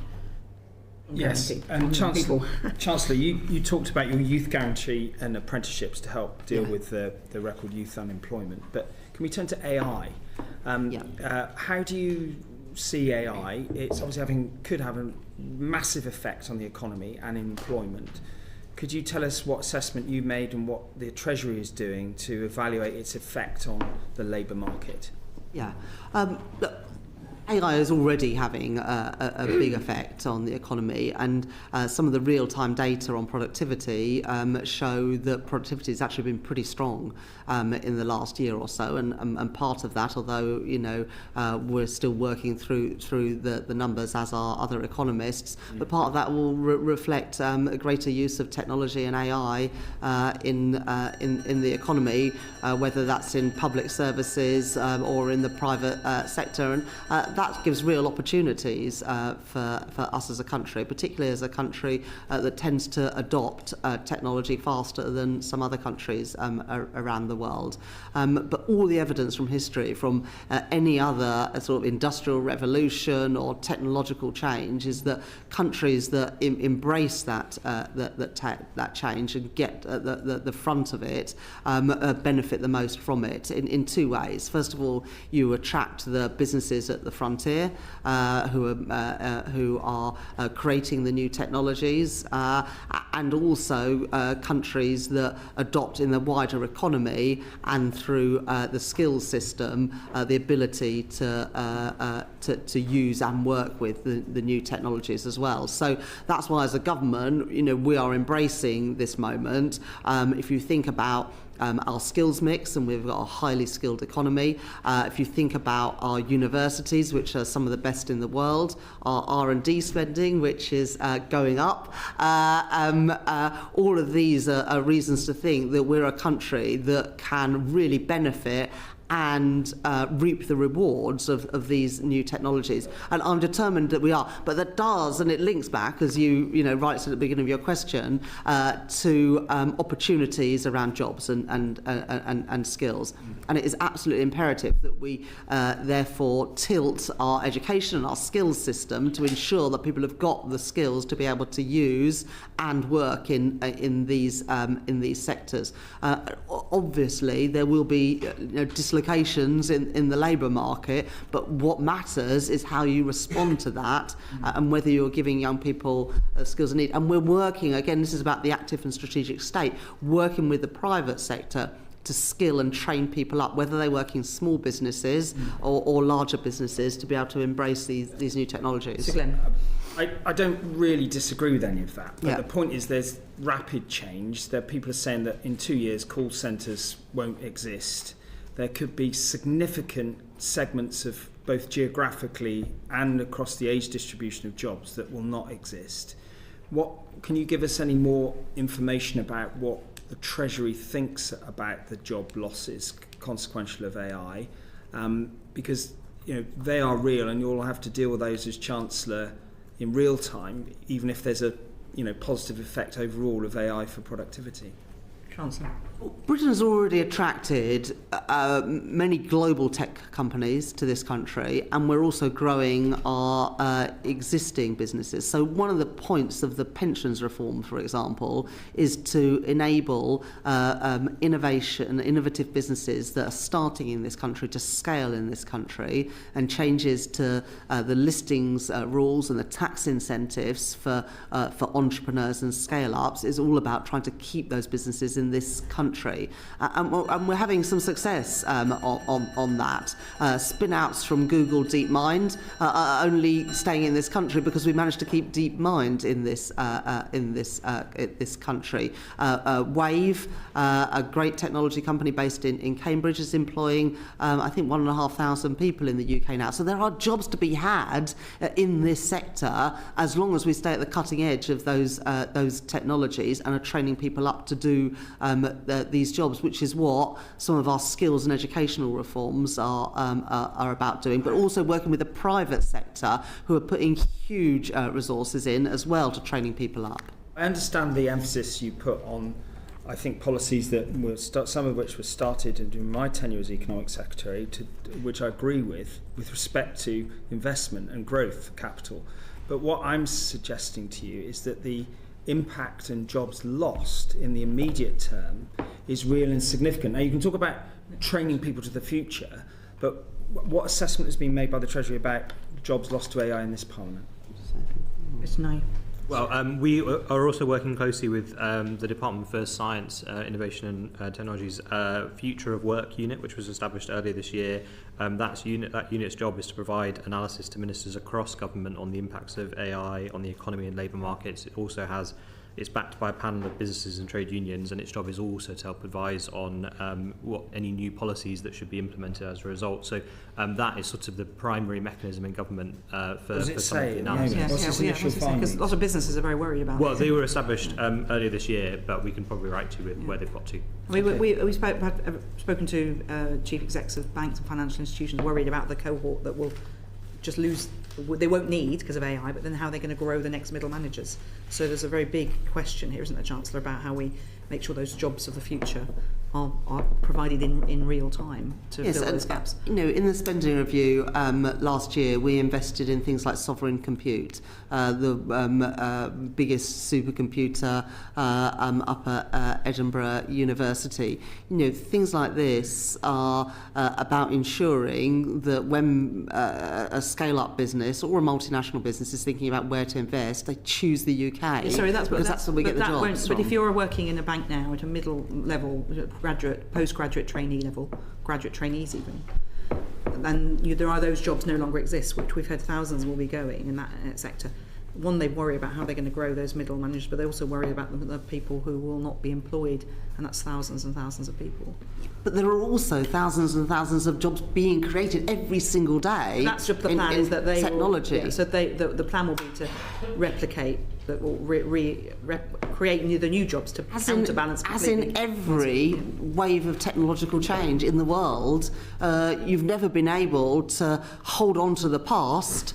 What you have to do is embrace the future, but the government have got a key role there in making sure that we skill people up. But I take my city of Leeds. It was built along the canals with the with the mills. The mills now host great start-up and scale-up businesses in technology. No, actually, on the edge of my constituency, Castleton Mills, or in the centre of my constituency, Sunnybank Mills, now employs as many people today as it did when it was a woolen mill. But now it's created. I just really want to just get your alert to the challenge as the disruptor businesses come in, that some of the old jobs will go, and there will be a potential time lag between the old and the new jobs.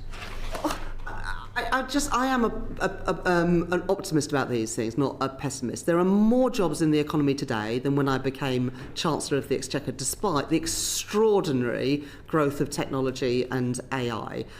Every industrial revolution has resulted in changes in the jobs that people do and the way that they do them. But more people are working today in the UK than any year, apart from 3 in the last 100.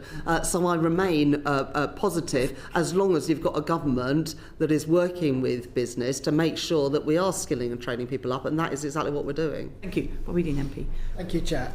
You've talked about planning reforms and house building being key to the growth plan, which I think is welcome, but the OBR have said for the second year running that the government looks set to miss its targets. How important is that 1.5 million homes target to the public finances? The key reason we want to build 1.5 million homes is because we want young people and first-time buyers to be able to realise that dream of home ownership, and also we want more social and affordable housing, including council housing, so that people who are privately renting can have greater security. It's also why we've done the Renters' Rights Act as well, to give young people and families in rented accommodation greater rights and security. But building 1.5 million homes is still very much the ambition and priority of this government. Mr. Dean. So house building in London in particular this year is said to have collapsed. Only 5,000 private sector starts in 2025.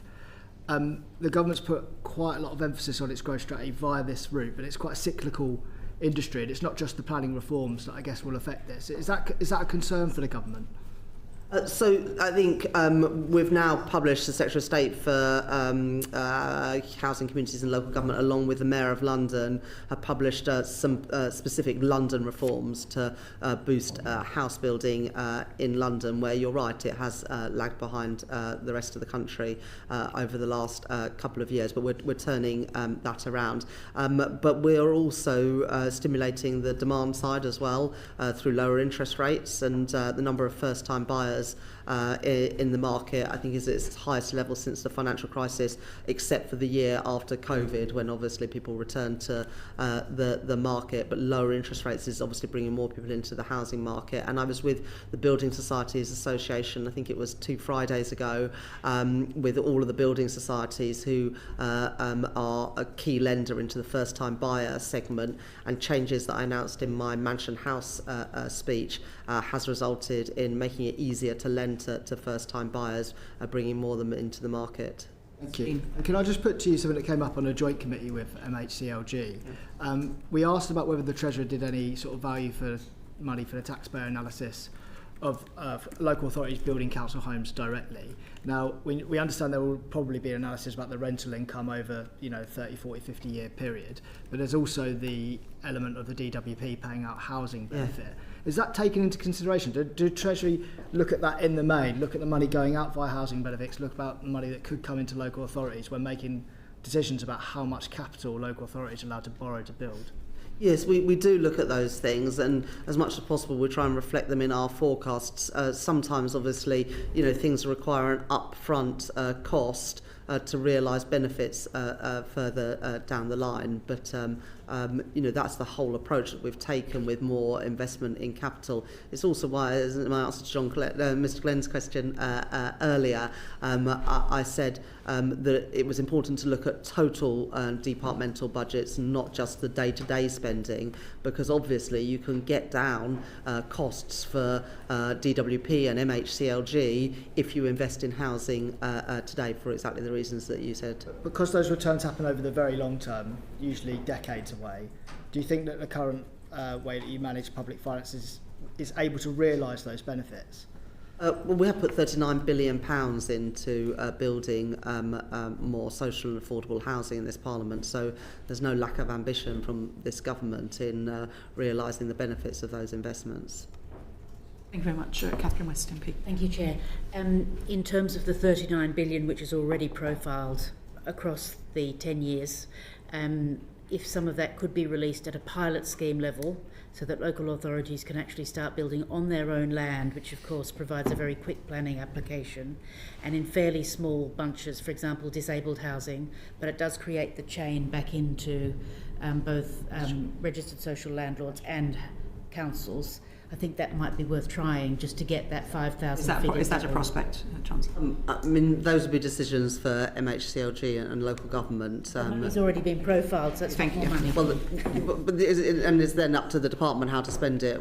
I would just say, as a government, like I said in the previous answer, we do not want to micromanage departments at the Treasury. I do not believe, as brilliant as my officials are, that the Treasury always knows best. And well, that's a first for a Chancellor. Quite radical. A radical change of direction. This might be a radical change, but trusting colleagues and other departments. Actually, dismay from officials. Mr. Glenn might have a question about that. Dismay from officials behind you, I have to say. No, I joke. But, well, that'll be interesting. Other departments will be interested to hear that. That's probably the most newsworthy of today's session. But before we finally finish, I just wanted to. We had a bit of delay in getting a recruitment going for the new chair of the OBR. Was there a reason for that? We wanted to make sure that we understood what the skills and the qualities we were looking for in a new chair. We were always different. Are they different? Do they materialise as different? Well, you've seen the I've seen that, but I didn't notice a particular difference. That's what one of the things that we've been working with the other two members of the BRC is what the role is of the OBR and the BRC and how they do their forecasts. And so we've done that work and now advertised this role. We always knew we wouldn't have a new chair in for the spring forecast, but we will for the next budget. Okay, so do you know what's the recruitment timetable currently? I think the applications closes at the end of this month. Yeah. Okay. So because we'll obviously want to see them as we have to see them as a pre-commencement hearing in order to do that. Can I thank you then very much indeed for your time, Chancellor, and for Mr. Nayee.